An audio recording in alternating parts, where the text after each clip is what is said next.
এ মামা, তোর ভাবি এই একটা লেটার দিছে বুঝছো, আমি তো ফুটতে পারি না, একটু ফুটে দিতে একটু দেখ তো কি লিখছে। দেখি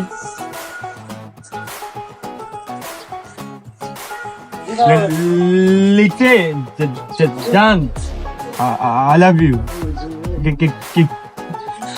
কেমন আছো তুমি? আলহামদুলিল্লাহ, আমি অনেক ভালো আছি। আশা করি তুমি অনেক ভালো আছো।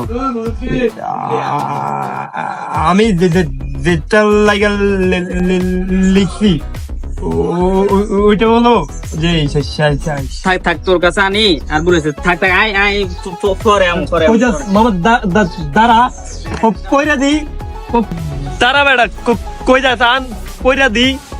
কার কাছে নাই আল্লাহ জানে, আমার মতো কেউ পড়তে পারবো বেড়া।